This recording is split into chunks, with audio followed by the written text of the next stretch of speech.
நீங்கள் வந்து ஒரு ஜாலியான பர்சன் அப்படின்னு தெரியும். உங்களுக்கு இண்டஸ்ட்ரியில் நிறைய ஃப்ரெண்ட்ஸ் இருக்காங்க. உங்களுடைய 2 நெருங்கிய நண்பர்களை இப்போ நம்ம கூப்பிட்டுலாமே. மக்கள் செல்வன் விஜய் சேதுபதி அவர்களையும், டிரெக்டர் த ஹாட்டஸ்ட் டிரெக்டர் இன் டவுன் விக்னேஷ் சிவன் அவர்களையும் கூப்பிட்டுலாம்.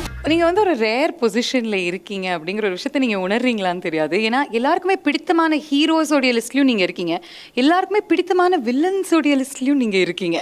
ஒரு வில்லன் அப்படின்னு பார்த்தா எனக்கு அவரை பிடிக்கவே பிடிக்காது அப்படின்னு தான் நம்ம வந்து ஃபஸ்ட்டு சொல்லுவோம். பிகாஸ் நம்ம ஹீரோக்கு சப்போர்ட் பண்ணுவோம்.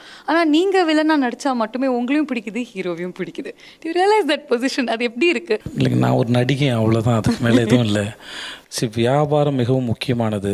வியாபாரத்தை வச்சு தான் கணக்கு போடப்படுது. அதில் எந்த மாற்று கருத்தும் இல்லை. அது ஒரு தனி இது. பட் ஒரு நடிகனாக என்னை எக்ஸ்ப்ளோர் பண்ணும்போது வேறு வேறு கதாபாத்திரமாக காப்பாற்றுறதுக்காக யோசிக்கும் போதும் ஒரு ஆளாக இருக்கிறேன், கொள்றதுக்காக யோசிக்கும் போது இன்னொரு ஆளாக இருக்கிறேன். ஸோ இந்த ரெண்டுமே எக்ஸ்ப்ளோர் பண்ணுறதுங்கிறது அது ஒரு இது. அப்புறம் அது வந்து எல்லாத்துக்கும் பண்ண முடியாது. அது நிஜமாக அதை எக்ஸைட் பண்ணணும். அப்புறம் எனக்கு ரொம்ப ஆசை, எல்லாருக்குள்ளேயும் இருக்கான் வில்லனும் ஹீரோவும். ஸோ நம்ம எல்லாருக்கும் ஹீரோ இல்லை, நம்ம ஒரு சில பேருக்கு வில்லனாக தான் இருப்போம். எல்லாருக்கிட்டையும் அது இருக்கும். அது ஸோ அந்த எனக்குள்ளே இருக்கிற அந்த வில்லனுக்கு ரியல் லைஃப்பில் தீனி போட முடியுமான்னு தெரியல, பட் சினிமாவில் தீனி போட முடியுது. ஸோ அந்த வகையிலுமே அது சாட்டிஸ்ஃபை ஆகுது. ஸோ அது ஒரு அருமையான சுவையான உணவு. அது சாப்பிட்றேன் நான் 2 பக்கமும் சேர்த்து. அண்ட் அது மட்டும் இல்லாமல் இந்த மாதிரி கதாபாத்திரங்கள் மூலமாக உங்களுக்கு ஐகானிக் ஸ்டார்ஸோட நடிக்கிற வாய்ப்பும் கிடச்சிருக்கு. நீங்கள் தலைவரோட நடிச்சிங்க, இப்போ உலக நாயகனோட நடிச்சிருக்கீங்க. அது ஒரு லேர்னிங் எக்ஸ்பீரியன்ஸ். எனக்கு ஆக்சுவலாக ஒன்றுமே தெரியாதுங்க. நான் ரொம்ப பிலோ ஆவரேஜ். என் லைஃபோட ப்ராசஸ்ஸே என்னால் என் முன்னாடி நடக்கிறத புரிஞ்சிக்க முடியும்னு நான் சென்ஸ் பண்ண தான் என் லைஃபோட ப்ராசஸ். ஸோ எனக்கு முன்னாடி இருந்தவங்ககிட்ட இருந்தால் நான் சின்ன வயசுல அவங்க படங்கள்லாம் பார்த்து வளர்ந்தேன். ஸோ ஒரு பார்வையாளனாக, ஒரு சினிமா ரசிகனாக அவங்க படங்களை பார்த்துருக்கேன் ஒழிய, இப்போ அவங்களோட சேர்ந்து கொலாபரேட் பண்ணி ஒரு வேலை செய்யும்போது இன்ட்ராக்ஷன் நடக்குது. ஏன்னா ஒரு வெளியேந்து பார்க்கறதுக்கு ரெண்டு ஃபிசிக்கல் பாடியோட இன்ட்ராக்ஷன் மாதிரி தெரியும், பட் ஆக்சுவலி அது மென்டல் பாடியோட இன்ட்ராக்ஷன் தான் நடக்கிறதா நான் நம்புகிறேன். ஸோ நீங்கள் என்ன எனர்ஜி கொடுக்குறீங்க, நான் என்ன எனர்ஜி கொடுக்குறேன், நீங்கள் எப்படி டெலிவரி பண்ணுறீங்க, அந்த விதத்தை நான் எப்படி மேட்ச் பண்ணுறேன் அப்படின்னு ஒரு கணக்கு ஒன்று நடக்கும். அந்த நடிக்கும்போது ஒரு கணக்கு நடக்கும். ஆமாம், ரெடி ஆகிட்டு படிச்சுட்டு தான் வருவோம் சீனுக்கு. ஆனால் வந்ததுக்கப்புறம் கோஆக்டர் எப்படி டெலிவரி பண்ணுறாருங்கிற எனர்ஜிக்கு ரியாக்ட் பண்ண என்னால் வந்து படிச்சுட்டு நான் ரெடியான மாதிரியே என்னால் டெலிவரி பண்ண முடியாது. நான் அதை ரொம்ப படிச்சுட்டு ரொம்ப ராவாக தான் வருவேன். அது வந்து ராவாக தான் இருக்கும். அது எந்த பண்டமாகவும் பாத்திரமாகவும் மாறாது. அங்கே வந்து இன்னொரு ஆக்டரோட நான் நடிக்கும் போது தான் இருக்கும். ஸோ அதில் பெரிய கிஃப்ட் என்னென்னா, இவர்களோட சேர்ந்து என்னுடைய Rajini sorrow, Kamal sorrow, Vijay sorrow, Chiranjeevi சாரோட நடிச்சிருக்கேன். எனக்கு இன்னமும் மோகன்லால் சாரோட நடிக்கணும், மம்முடி சாரோட நடிக்கணும். ஸோ என்னோட சீனியர் நடிகரோட நடிக்கணும். அது ஏதோ ஒரு வகையில் அசோசியேட் ஆகி நடிக்கணும். அவரோட ஒரு சீனோட பழகணும், அந்த சீனில் பேசணுங்கிறது என்னுடைய ஆசை. இது நான் கற்றுக்கிறேன். நான் இப்போ art is about life and you keep explore and learning அப்படிங்கிறது என்னுடைய நம்பிக்கை. Most Google questions about Vijay Sethupathi, அந்த செக்மெண்ட்டுக்கு போகலாம். 2 பேர் அவங்க பெரிய மனுஷன். எனக்கு என்னன்னா அவங்கள தான் இப்போ கேட்க வைக்க போகிறேன். நான் அவங்கள்ட்ட கொடுத்துட போகிறேன். ஆமாம், ஓகே, நல்ல ஐடியா. மாற்றி கேட்டுருங்க. நாங்கள் விக்கி, நீங்க ஒன்று கேளுங்க. ஆமாம், நீங்கள் ஒன்று கேளுங்க, அவர் ஒன்று கேட்போம். Can we expect Vijay Sethupathi in Shah Rukh Khan's Jawan? Of course. Question நான் கேட்குறேன். வாட் இஸ் விஜய் சேதுபதிஸ் நெட் வர்த்? காசு செலவாயிடும், நான் கலெக்ட் பண்ண அறிவு தான் நினைக்கிறேன், அதான் என் சொத்து. Has Vijay Sethupathi shouted on sets? யாரா திட்டிருக்கீங்களா செட்டில்? திட்டிருக்கேங்க. ஓகே, எப்போ நடந்தது? செட்டில் நடக்க வேண்டியது வந்து ஒரு டைரக்டரு நடிகருக்கு வந்து சீனை சொல்லி, அப்புறம் அங்கே ஒரு ப்ராசஸ் நடக்கும்போது அந்த இடத்துல தேவையில்லாமல் இது வேலைக்கு வந்திருக்கோன்னு கூட தெரியாமல், அதுவும் அந்த சமயத்தில் பேசுகிறது வந்து ரொம்ப டிஸ்டர்பிங்காக இருக்கும். ஏன்னா அது ஒன்றும் நான் எதுவும் ஒரு பொருளை செய்ய போல இல்லை, இவர் சொல்கிறத கேட்டு புரிஞ்சுக்கிட்டு. ஆக்சுவலாக இவர் இருக்கும்போது எப்படி இருக்குன்னா ரொம்ப பீஸ்ஃபுல்லாக ஜாலியாக இருக்கும். நான் எல்லாருடையும் அமைதியாக இருக்க சொல்ல மாட்டேன், ஜாலியாக இருப்போம். அந்த சமயத்தில் அந்த ஆக்ஷன் கட்டுக்கு நடுவில் அதுக்கு முன்னாடி இருக்க 10 நிமிஷம், பின்னாடி இருக்க 10 நிமிஷம் மட்டும்தான். மற்றபடி வந்து வேலை செய்கிற இடத்துல எல்லோரும் சந்தோஷமாக தான். அந்த வைப் எனக்கு ரொம்ப பிடிக்கும்.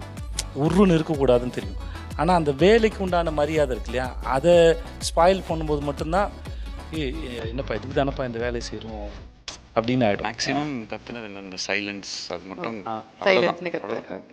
விஜய் சேதுபதி கிட்ட எத்தனை கார் இருக்குது? என்கிட்டயா? என்கிட்ட 3 இருக்கு. டக்குன்னு என்னது 3 அப்படிங்கிற மாதிரி ஷாக் ஆடிங்க. 3 தான் இருக்குது. உனக்கு என்ன வேணும்னு தெரியல எனக்கு. ரெக்கார்ட்ஸ் ஜனங்களே, நான் இவர் இதை சொல்கிறேன் நம்பாதீங்க. Vijay Sethupathi scene is kids mark sheet. இதை நான் பதில் சொன்னால் நம்ப மாட்டாங்க.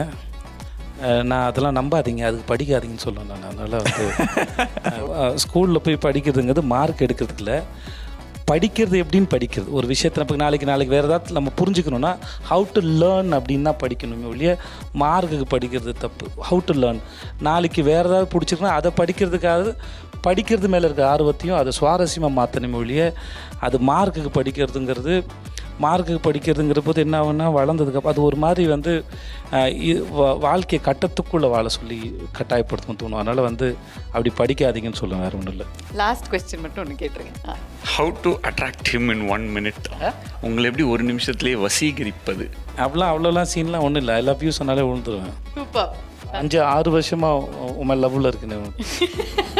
அந்த லவ் அந்த ஃப்ரெண்ட்ஷிப் தான், ஐ திங்க் அந்த லவ் அந்த ஃப்ரெண்ட்ஷிப் தான் ஒவ்வொரு படம் வந்து இவ்வளோ சக்ஸஸ்ஃபுல்லாக அமையறதுக்கு ஒரு நல்ல வழியாக இருக்குது. Thank you so much Vijay Sethupathi அவர்களே. இன்னும் நீங்கள் வந்து நிறைய லெஜெண்டரி ஆக்டர்ஸோட இன்னொரு லெஜெண்டரி ஆக்டராக நடிக்கணும் அப்படிங்கிறது தான் எங்களுடைய விஷஸ் ஃபார் யூ. நீங்கள் லேர்ன் பண்ணிக்கிட்டே இருங்க, because the more you learn the more we enjoy watching you. இல்ல ஏதோ சொன்னீங்க, சொல்லுங்க ப்ளீஸ். லெஜெண்டோடையும் நடிக்கணும், லெஜெண்டரி ஆக்டர்ஸோட நடிக்கணும், அப்புறம் லெஜெண்ட் சாரோடையும் நீங்கள் நடிக்கணும். கன்ஃபார்மாக தலைவர், உங்களுக்கு வாழ்த்துக்கள் தலைவா. நீங்கள் அசோசியேட் ஆகிற எல்லாமே வந்து மிக பிரமாதமாக இருக்குது. ஆமாம், வெட்டி பேச்சு எதுக்கு, வேலை செய்கிறவங்களோட பேசுவோம் நம்ம. இல்லை நீங்கள் ஒன்று யோசிங்கன்னா இல்லை ஒரு நிமிஷம் நான் சொல்லி முடிச்சிடறேன், உங்களுக்கு பாராட்டி முடிச்சிடறேன். நிஜமாகவே வந்து யூஆர் அன் ஆசம், சூப்பர். நீங்கள் லவ் யூ. நீங்கள் ஒரு மேட்ரு நாங்கள் ஸ்டூடியோவில் டிஸ்கஸ் பண்ணியிருந்தோம், ஓகேவா? 400 ரூபி தான், பேட்டை, ஓகே, விக்ரம், ஓகே, காத்து வாக்கில் 2 கதை, yeah, all 4 super, you are awesome. இதான் அந்த மேட்ரு. ஓகே, தேங்க்ஸ் இல்லை, தேங்க்யூ ஸோ மச். விக்கிக்கு ஏதாவது சொல்லுங்கள், ஏதாவது சொல்லிட்டு போங்க. ஓகே விக்கி, உங்களோட பணிபுரிஞ்சது வந்து மிக அற்புதமான ஒரு அனுபவம். வந்து நீங்கள் உங்களுடைய ரைட்டிங் வந்து நான் நிறைய இடத்துல போகணும்னு சொல்லியிருக்கேன். நீங்கள் வந்து யூஆர் அ கிரேட் ரைட்டர். அதனால் நான் எப்பவுமே வந்து உங்கள் சுருட்டு முடியில் சிக்கியிருக்க பெயிண்ட் மாதிரி உங்கள் ரைட்டிங்கில் வந்து மாட்டிகிட்ருக்கேன் நான். So I love your writing. ஆனாலும் சொல்கிறேன், உங்களுக்கு கம்மியாக போய் சொல்லுங்கள், தயவு செஞ்சு சொல்கிறேன். அப்புறம் வந்து சொன்ன வார்த்தை தயவு செஞ்சு காப்பாற்றுங்க ப்ளீஸ். மற்றெல்லாம் வந்து என்ன வேணா எடுத்துக்கோங்க. ரொம்ப சந்தோஷமா இருந்துச்சு. I think this is what happens. Real friends ஒண்ணா கூட்டினா. செஸ்க்காக நீங்கள் ஷூட் பண்ணுறது பார்த்தேன், ரொம்ப பிரமாதமாக இருக்குது. அப்புறம் அந்த நேப்பியர் பிரிட்ஜில் வந்து அந்த செஸ் போட்டெல்லாம் வந்து அற்புதமான ஐடியா. அது நான் இத்தனை வருஷமாக பார்த்துருக்கேன், கற்பனை ஒரு நாள் கூட பண்ணி, அது வேறு கலர் அடித்து கூட கற்பனையில் பார்த்ததில்ல நான். ஏன்னா நேப்பியர் பிரிட்ஜுக்கு வேறு கலர் அடித்தா கூட நமக்கு அது இதுவாக வந்துடல. சின்ன வயசுலேருந்து பார்த்துருக்கேன். ஆனால் அது பார்க்குறதுக்கு ரொம்ப அழகாக இருக்குது, அற்புதமான ஐடியா. இப்போ கேஆர்கேக்கு நாங்கள் காத்தவள் 2 ஷூட் கூட பண்ணோம். எப்போ போனாலும் அந்த பிரிட்ஜ் வந்து ஒரு ரொம்ப சோல்ஃபுல்லான ஒரு பிரிட்ஜ், ரொம்ப நல்லா இருக்கும். அது சினிமாவுக்கும் அதுக்கு வர பெரிய கனெக்ட். அதுவும் இல்லை, அது ஒன்று இருக்குது. நான் ரொம்ப ஆச்சரியப்படுத்தேன், ஏன் தெரியல, அது மேலே எனக்கு ஒரு பெரிய காதல் இருக்குது. எப்போ போனாலும் அது ரொம்ப நிறைய பிரிட்ஜஸ் இருக்குது. ஆமாம், நம்ம அண்ணா ஃப்ளேவர் ஒன்று இருக்கும், அந்த மாதிரி ஒரு ஃபீல் இருக்கும். ஆனால் நேப்பியர் பிரிட்ஜ் மேலே ஒரு பெரிய லவ் இருக்குது. அது இந்த கலரில் இப்படிலாம் பார்த்ததே இல்லை. That idea is fantastic, Mr. Vicky. That's awesome. Thank you, sir. Thank you.